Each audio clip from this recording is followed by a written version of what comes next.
Welcome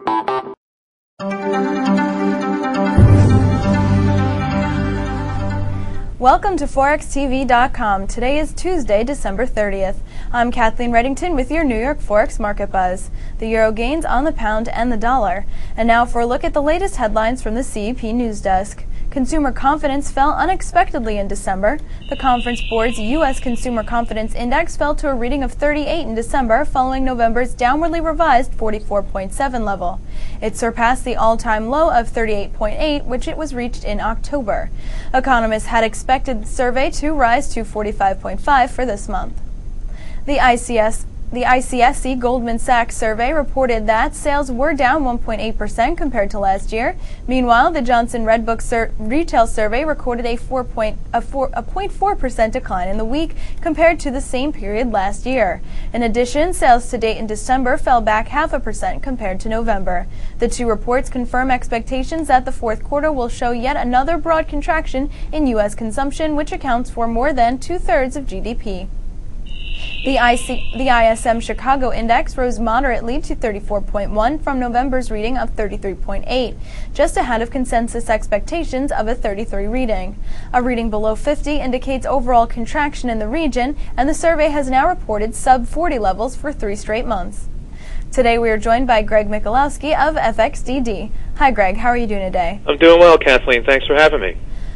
All right, Greg, so consumer confidence has dropped to an all-time low, and it sent the dollar lower. I want to know, where do you see the dollar going today? Well, Kathleen, you have to put things in perspective here. We're obviously heading into the end of year here, and as a result, what we are seeing is a lot of choppiness, a little volatility, although the volatility has got quite down from yesterday's trading range after the weekend geopolitical problems in Israel. So we are seeing a little bit more quiet trading, but some of the trends are continuing. Sterling versus the dollar is still down. The currency continues to get hit against not only the dollar, but against the euro, against the Swiss, against the yen. So it is the currency that's certainly under pressure. We're also seeing the dollar Swiss have a little bit more of a bearish slant to it as well, as a result of a flight to quality to the Swiss franc, as a result again of the tensions in Israel. So you know, it's kind of a mixed picture with the in regard to the dollar, and I sort of expect that to continue at least until the January 1st, and we get into really next week's data, where we'll have more data coming out around the globe. All right, and the euro seems to be the winner, gaining on both the dollar and the pound. Is the euro gaining simply because it's having the least bad news at the moment? I want to know what you think about the euro pound and the euro dollar pairs. Sure. Well, the euro gained a little bit today off of Trichet was speaking in an interview, and he had, you know, he wasn't as bearish, I guess, or as worried about the economy. Commented how oil prices are not only help inflation, but they also can be a stimulant to the economy. So, and he gave his usual comments about you know, not commenting about future interest rate decisions that they may take down the road. So it gave the euro a little bit boost off of his comments. He wasn't you know, particularly concerned about the state of affairs, or it didn't seem that way, and so that gave the euro a boost. And also against the pound sterling, the currency pair is again testing the highs at the 98 level. We got to a high of 98.02 and backed off. Yesterday we hit a high of 97.98. It's been up 19 out of 21 days in the versus the euro sterling. That's a lot of days in a row for a currency to trend, or a currency pair to trend. So I think what's happening in that pair, though, since the volatility is light and a lot of banks have closed down their books and are trading lightly, is that, you know, when we have a correction like we had yesterday afternoon, after we hit the highs of 97, 98. If it can't go any further, the shorts are in weak hands, and they end up having to buy it higher. And so we're seeing that that type of action with a bias to the upside as far as the euro goes. There are others out there who think the euro up here in the 140s against the dollar are certainly a little bit higher than what they would anticipate, or certainly what they anticipated, let's say, a month ago. But of course, we did get up to around the much higher earlier in the month. So there's that opportunity for squeezes to take place one way or the other. And but overall, as far as the euro goes, if you look at the charts, and in particular like the hourly chart, I see a lot of non-trending action. I don't see a short-term direction for it right now. So I'm being a little bit cautious as far as that currency pair until something sticks out and really hits me in something that's a little bit more definitive as far as the trend goes. And I'm taking a lot of my clues these days from the charts, because we're all the different countries have their own economic hardships that they're going through, and the data seems to be consistently weak around the globe. So in that respect, I take a lot of clues for the direction for the currency pairs from the charts that they the direction of the charts that they show, and the euro in particular is sort of waffling around in a non-trend type range. So I'm a little bit cautious in regard to that currency pair. All right, and speaking of economic hardships, I want to know, where do you see the sterling going as we do start this new year? Well, the bias is certainly to the downside until it turns around.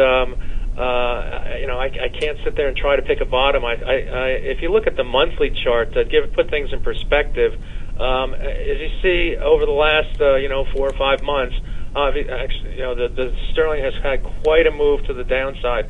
But I'm sure along the way at 175, at 155, and now at 144, people are saying, "Oh well, it's time for the currency pair to turn." We haven't seen these levels since 2002, of course. And in 2002, the low was 140.41. In 2001, the low was 136.81. To try to pick a bottom off of in the sterling is very difficult. We could easily see those low levels be tested over the next month, certainly given the backdrop of economic situation within the UK and the expectations that they're going to cut another 50 basis points to 1.5% next month. If you look at something like the hourly chart in the sterling versus the dollar, yesterday we hit a low of 143.81. Today we came down to, so far, 143.91. So, for those who want to play an intraday bottom, a short-term trade, try to pick a bottom, that you can sit there and buy against that level at 143.81. If it goes below it, then simply sell it out. If it goes higher, certainly the upside can really head up toward the 100-hour moving average, which I have coming in currently at 146.65. So right now, for me, the bias is to the downside. The trend is to the downside. You never try to buck the trend unless you have a real short-term stop that will protect you if the market should head down and continue the trend to the downside, which is the way I would play it. All right, and the dollar-yen's been pretty quiet, at least today and yesterday. Do you think it's just in this non-trending pattern? Do you think it will pick back up once the holidays are over? Perhaps. The thing about the dollar-yen, and really a lot of the currencies, but the yen in particular, they rely on exports for a lot of their growth. And when the dollar goes down, the yen goes up, and that makes their exports less competitive abroad. And so there's talk that the Bank of Japan would come in and support the yen or support the dollar yen at some point, and to give the exports a breath of fresh air, if you will. But so far, I haven't seen any of that in the market, and so it's sort of just waffling around. Moving, up and below key moving averages.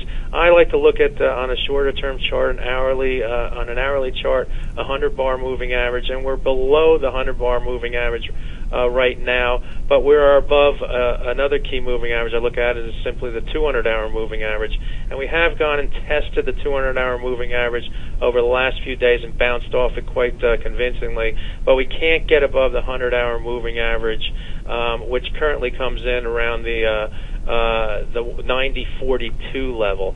So if we're able to get above 90.42 over the next couple of days, then I turn positive, and perhaps we might see more of a trend move in the dollar yen to the upside as it corrects from these low levels. But until then, it's still like the euro, it's still sort of just waffling around, trading in an on-trend range and kind of doing its own thing. And the traders the trades seem to be in